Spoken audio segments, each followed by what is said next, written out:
미국과 일본의 금리가 서로 다른 논리로 움직이기 시작했죠. 그러니까 엔캐리 트레이드 자금 청산에 대한 공포,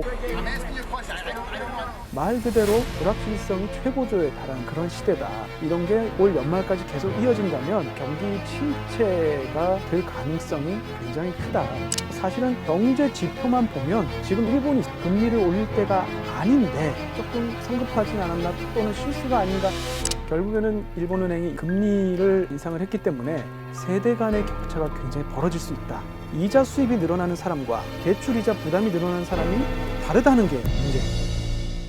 들을수록 똑똑해지는 지식 뉴스.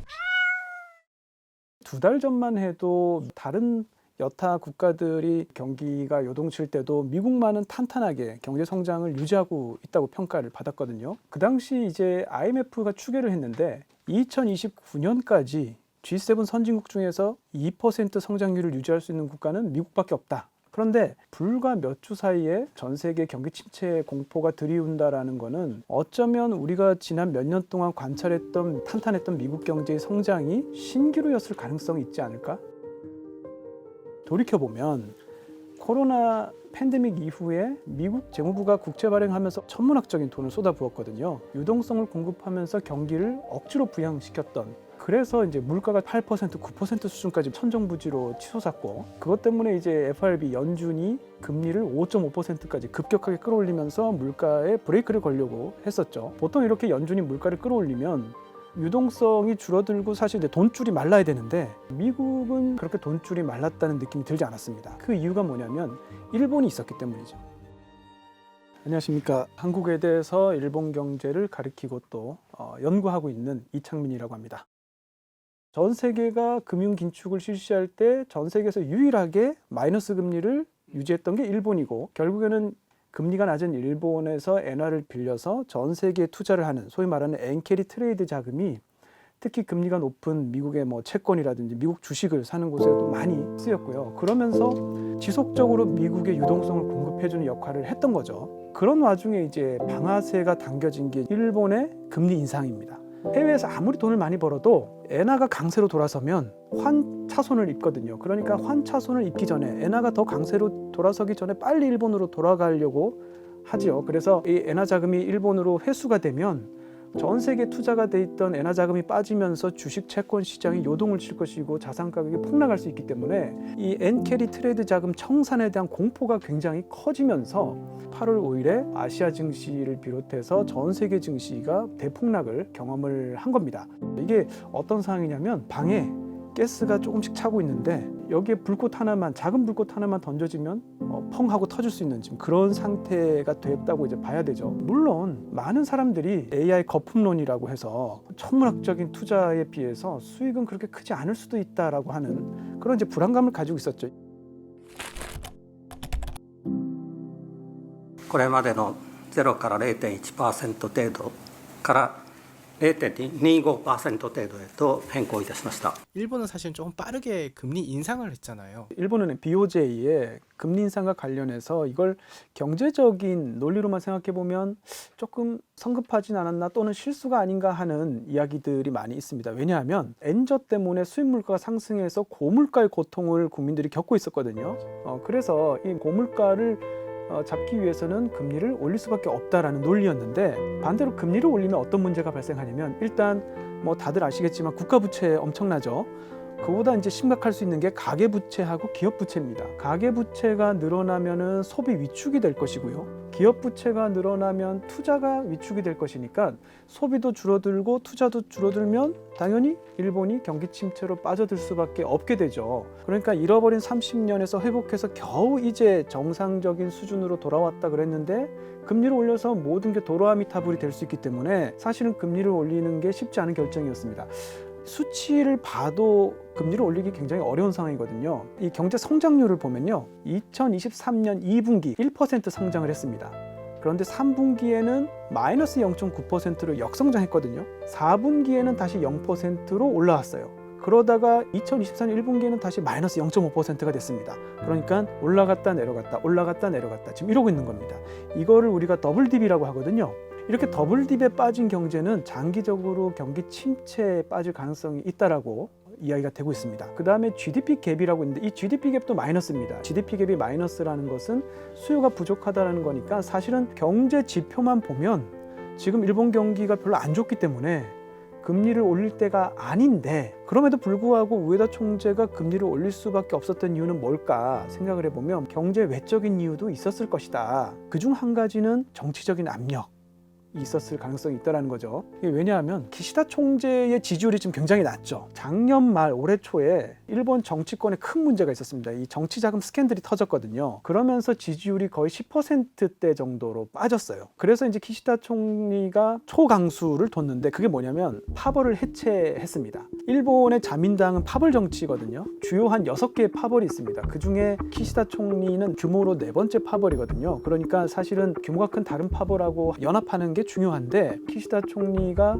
파벌 해체를 선언함으로 해서 국민들에게 이제 정치 개혁을 하겠다는 의지를 보여주고 있는데 그렇게 굉장히 초강수를 뒀는데 그럼에도 불구하고 지지율이 답보 상태였습니다. 그런데 일본에 이제 9월 달에 총재 선거가 있습니다. 이걸 반전시키기 위해서는 결국에 경제 지표가 개선되는 것밖에 없어요. 그래서 일본은행에 대해서 지속적으로 이제 그 요구를 했습니다. 실제적으로 이제 일본은행이 정치적 압력을 받았나 안 받았나를 보면 일본은행의 우에다 총재의 발언 내용이 미묘하게 바뀌거든요. 4월 26일 날 금리정책 결정 회의를 하고 나서 그때 기자들이 뭐라고 물어보냐면 이렇게 슈퍼엔저가 지속되면 수입 물가가 폭등해서 서민들이 물가 때문에 엄청나게 생활이 힘든데 금리를 좀 올려야 되지 않냐 이렇게 질문하니까 우에다 총재가 뭐라고 얘기하냐면 엔저하고 물가 상승은 큰 관련은 없어 보인다. 物価上昇率に、ここまでの円安が今のところ大きな影響を与えているということではないという判断。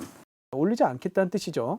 그런데 이걸 시장에서는 엔저를 용인하겠다는 신호로 받아들이고 엄청나게 엔저가 진행이 돼요. 그래서 4월 29일 날 달러당 160엔까지 돌파해버립니다. 그러니까 사실은 이 우에다 총재가 실언을 한 셈이죠. 그런데 한 일주일 있다가 5월 8일에 키시다 총리랑 우에다 총재가 만납니다. 만나고 나서 우에다 총재에게 기자회견을 했는데 앞으로 엔저를 예의주시해야 될 것 같다. 그 속뜻을 해석해 보면 엔저 때문에 물가 상승이 있기 때문에 금리를 올려서 이 엔저를 잡아야 될 것 같다. 이런 의사 표현을 한 셈이죠. 결국에는 이런 정치적인 압력도 작용을 하고 더 이상 슈퍼 엔저 상황을 내버려 둘 수 없다는 판단 하에 금리를 올리는 결단을 내렸다. 이렇게 볼 수가 있습니다. 일본 정부나 일본 은행이 실수를 저는 했다고 좀 보고 있고요. 일본 은행이 제어를 좀 해줬어야 되는 게 정부의 요구를 다 받아들이고 추가적으로 더 긴축을 하겠다라는 메시지를 전달한 게 트리거 역할을 하지 않았나. 일본의 금리 인상이 엔캐리 트레이드에 어떤 영향을 미칠 거라고 보시는지 궁금합니다. 추세적으로 앞으로 엔고 추세로 전환된 것은 분명해 보입니다. 미일 간의 금리 차를 배경으로 엔캐리 트레이드가 발생하기 때문에 이 미일 간의 금리 차가 축소되면 엔캐리 트레이드 자금은 청산될 수밖에 없거든요. 그렇다고 하면 문제는 이 청산의 속도입니다.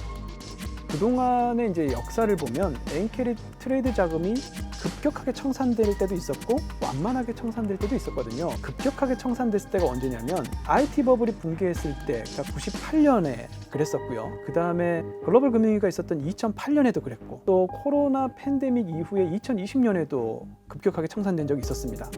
엔캐리 트레이드 자금을 이용해서 여러 나라에 투자를 하기 때문에 98년에는 전 세계 증시도 폭락을 했지만 한국 증시가 40% 넘게 폭락을 했었고요. 2008년 글로벌 금융위기 때는 한국 증시가 무려 56% 넘게 폭락을 했었습니다. 그렇기 때문에 결국에는 그 속도가 문제인데 이 전문가들 예상에 따르면 이번에는 그렇게 급진적으로 일어나지는 않을 것이다 라고 얘기를 한 사람들이 꽤 많았습니다. 근데 문제는 뭐냐면 그렇게 예상한 근거가 달러당 엔 환율이 한 140엔대 후반에서 150엔대 정도를 유지할 경우였거든요. 그런데 우리가 8월 5일에 달러당 140엔대 초반까지 엄청나게 빠른 속도로 엔의 가치가 급등을 했습니다. 물론 이제 8월 6일 날은 146엔 정도로 다시 떨어지긴 했습니다만 만약에 엔의 가치가 140엔대 초반이나 130엔대 또는 그 이상으로 급진적으로 엔의 가치가 급등하게 된다면 아마 엔캐리 트레이드 자금의 청산도 굉장히 빠른 속도로 일어날 가능성이 있습니다. 환차손을 입기 전에 빨리 일본으로 돌아가야 되니까요. 반면에 140엔대 후반이나 150엔대 정도에서 어느 정도 시간을 두고 유지가 되는 경우라면 완만하게 청산될 수도 있겠죠. 그래서 사실은 이 부분도 전 세계의 투자자들과 전문가들이 예의주시하면서 보고 있는데 누구도 예측을 할 수 없는 상황이고요. 두 가지 가능성이 다 있다. 만약에 불행하게도 엔고가 급격하게 진행이 돼서 엔캐리 트레이드 자금의 청산이 굉장히 빠른 속도로 일어나게 된다면 한국 증시도 폭락하고 전 세계에 굉장히 큰 경기 침체가 찾아올 수 있다.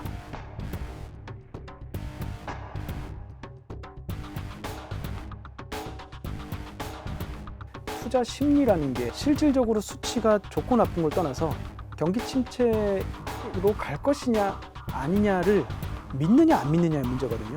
경기 침체가 될 것이라고 믿는 사람들이 늘어나면 순식간에 공황과 같은 상황이 벌어질 수가 있는 거죠. 사실 역대급으로 급락하고 역대급으로 급등한 사실은 이전보다도 훨씬 그 변동성이 커졌다는 거고, 이렇게 변동성이 커졌다는 거는 모든 사람들이 이 불확실성 속에서 불안한 상태에서 지금 대혼란 상태이기 때문에 여기에 악재 하나만 터져도 금방 이것이 경기 침체로 가는 어떤 트리거가 될 수 있어서 저는 굉장히 불안한 지금 시기이다. 일본의 엔저가 사실 수출 대기업에는 호재였지만 물가 상승 등의 부작용이 소비자와 내수 기반 중소기업에 부담을 줬다고 하셨잖아요. 이번 금리 인상으로 어떤 변화가 예상되시나요? 단기적인 변화하고 좀 장기적으로 우리가 예측할 수 있는 변화, 이렇게 나눠서 좀 살펴봐야 될 것 같은데요. 단기적인 변화는 엔의 가치가 급등하고 있습니다. 7월 달 들어서 일본 외환 당국이 한 5.5조 엔 정도를 투입해서 엔저 방어를 했기 때문에 160엔대에서 조금씩 엔고가 진행은 되고 있었거든요. 그래서 150엔대 초반 152엔 3엔 정도까지 엔고가 진행이 됐는데 7월 31일 날 금리 인상을 발표하고 나서 급격하게 엔고 속도에 이제 가속도가 붙기 시작했습니다. 7월 30일 날에 한 152엔 했는데 8월 5일에는 142엔, 141엔 정도까지 급격하게 엔고가 진행이 됐고요. 유로나 파운드처럼 다른 기축통화에 대해서도 엔의 가치가 급격히 상승했는데, 유로 같은 경우 165엔에서 155엔으로, 파운드 같은 경우도 195엔에서 182엔 정도 급등했습니다. 그리고 또 금리 인상을 결정하고 나서 8월부터 당장 일본에 있는 시중은행의 예금금리가 5배 올랐습니다. 5배 올랐다고 하니까 굉장히 많이 오른 것 같은데, 이 시중은행들의 발표에 따르면은 100만 엔 정도 예금을 해놓으면은 한 800엔 정도 이자 수입이 늘어난다고 합니다. 근데 이 예금 이자가 늘어난 것보다 일본 가계가 더 신경 쓰는 거는 이 주택담보대출에서 대출 이자 부담이 얼마나 늘어날지입니다. 그러니까 대략적으로 1년에 50만 원에서 60만 원 정도 이자 부담이 늘어난 거죠. 실질 소득이 늘어나지 않았다고 가정하면 이건 굉장히 큰 부담이 될 수 있죠. 그래서 장기적으로 이제 이 금리 인상이 어떤 효과를 불러올 것이냐를 예측해 보면 세대 간의 격차가 굉장히 벌어질 수 있다. 왜냐하면 일본은 전 세계에서 가장 큰 규모의 가계금융자산을 가지고 있습니다. 2024년 1분기 기준으로 2,199조 엔 정도 가지고 있거든요. 이게 사실 천문학적인 규모인데, 이 중에서 현금하고 예금이 절반 정도 됩니다. 1,118조 엔 정도 되는데요. 그래서 이제 일본은행이 금리 인상을 하면서 어떻게 얘기를 했냐면, 이렇게 예금이 많기 때문에 이자 부담도 늘어나겠지만 이자 수입도 늘어나서 이 두 개가 상쇄될 거다, 똔똔이 될 거다. 문제는 이자 수입이 늘어나는 사람과 대출 이자 부담이 늘어나는 사람이 다르다는 게 문제입니다. 제가 예전에 이제 교양위에서도 말씀드렸는데, 일본에서 이 엄청난 규모의 가계금융자산을 가지고 있는 사람은 대부분 70대 이상의 고령층입니다. 일본의 이제 가장 큰 문제가 뭐냐면 세대 간 격차. 일본의 니게키레타 고레샤 이런 말이 있습니다. 이게 무슨 말이냐면 치고 빠지는데 성공한 고령층인 겁니다. 그러니까 좋은 시절 다 보내고 고도 성장기 버블기에 온갖 좋은 시절에 좋은 거 먹고 풍족하게 쓰고 연금도 풍부하고 현금성 그 금융자산도 풍부히 가지고 있는 70대 이상의 고령자 세대에 비해서 지금 젊은 층은 돈 벌기도 어려운데 금융자산도 없죠. 미래가 그렇게 밝지만도 않고 굉장히 암울하죠. 그래서 세대 간의 어떤 갈등 구조가 있고요. 반면에 이 주택담보대출을 받고 있는 사람은 30, 40대 현역 세대죠. 그렇다 보니까 이번 금리 인상으로 인해서 70대는 연간 13만 원 정도 이자 수입이 발생하는 반면에 30대는 이자 부담이 85만 원이나 늘어난다는 소리거든요. 그러니까 세대 간의 이런 격차가 발생을 할 수 있고 결국에는 이런 세대 격차는 소비 위축을 가져와서 경기 침체로 이어질 수도 있습니다. 왜냐하면 고령층은 원래부터 소비 성향이 그렇게 크지 않습니다. 30, 40대에 비해서는 그 소비액이 많지도 않고요. 그렇다 보니까 이자 수입이 추가로 발생하면 보통 저축이 늘어나게 될 가능성이 크죠. 반면에 이 30, 40대는 한참 돈을 써야 되는데 이자 부담액이 늘어나면 쓸 수 있는 가처분 소득이 줄어드니까 결국에는 이게 경기 침체를 불러올 수도 있습니다. 지금의 일본은 경기 침체의 국면으로 다시 들어갈 수 있는 위기 상황도 커졌다고 봐야 되는 건가요? 한두 달 전에 비하면은 지금 일본이 훨씬 위기 상황에 처해져 있는 건 맞다는 생각이 들어요. 왜냐하면 지금 여러 가지 지표가 한 번에 같이 나오는데 6월달 실질 임금이 27개월 만에 플러스로 전환이 됐습니다. 그 얘기는 일본의 그 임금 인상이 지금 이제 반영이 돼서 물가 상승률보다 임금 인상률이 이제 높아졌다는 얘기거든요. 이건 굉장히 긍정적인 뉴스인데 이렇게 일본의 주가가 하루아침에 최대 낙폭을 기록하고 또 최대 상승폭을 기록하는 거는 그만큼 일본의 주식시장이나 여러 가지 채권시장도 그렇고 굉장히 위태위태한 상황이라는 거죠. 탄탄하지 못하다는 거죠. 언제든지 썰물처럼 자금이 빠져나올 수 있고 또 들어올 수도 있는 상황이기 때문에 이것이 결국에는 일본의 경기 회복에 발목을 잡을 수 있지 않을까? 예전처럼 또 엔화가 안전자산이 돼서 슈퍼 엔고 상황으로 또 전환이 돼서 경기 회복의 속도가 다시 또 늦어져서 글로벌 금융위기 이전으로 돌아가는 거죠. 그때는 달러당 70엔대까지 엔의 가치가 폭등을 했었거든요. 그런 식으로 될 가능성도 지금 없지 않아 있다. 그런 것들을 일본 경제를 보고 있는 사람들은 굉장히 우려하는 부분이죠. 지금 상황은 한마디로 말씀드리면은 경기가 어디로 흘러갈지 전혀 예측하기가 힘든 그런 상황이 이어지고 있고요. 다만 얼마 전에 하마스 지도자인 하니에가 암살당했잖아요. 아마 올해가 가기 전에 이란과 이스라엘의 전쟁이 일어날 수 있다. 이런 예상을 하는 사람들 많고요. 전쟁이 막상 발생하게 되면 유가가 요동칠 것이고 그러면 글로벌 경기 침체가 골이 더 깊어지는 거는 너무나 당연한 얘기니까요. 거기에 더해서 이렇게 세계 경제가 혼란스러울 때 방향타를 쥐고 있는 게 미국인데 미국 역시 지금 시계제로인 상태입니다. 왜냐하면 11월에 대선이 있잖아요. 트럼프가 피격을 당했을 때만 해도 이번 선거 끝났다. 다들 이렇게 생각을 했습니다. 트럼프의 당선이 거의 확실시 된다라고 생각을 했는데 해리스 후보로 바뀌고 나서 지지율이 조금씩 올라가면서 지금은 누구도 승리를 장담할 수 없는 각축전을 벌이고 있습니다. 지금 미국 경제 상황, 세계 경제 상황이 어떠냐에 따라서 어떤 후보에게 유리할지 불리할지도 영향을 미치지만 어떤 후보가 대통령으로 당선되냐에 따라서 세계 경제의 방향성 자체도 바뀔 가능성이 있거든요. 말 그대로 불확실성이 최고조에 달한 그런 시대다. 이런 게 올 연말까지 계속 이어진다면 경기 침체가 될 가능성이 굉장히 지금 크다. 다만 예전에는 미국의 금리에 따라서 이제 다른 나라들도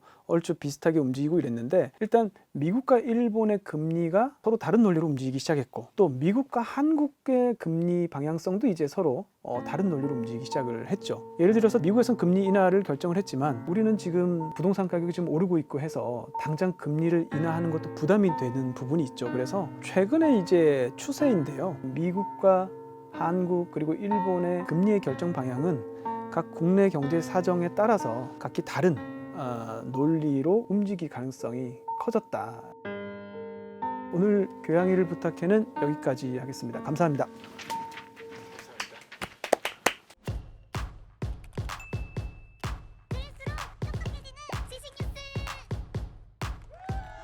교양일을 부탁해는 여기까지입니다.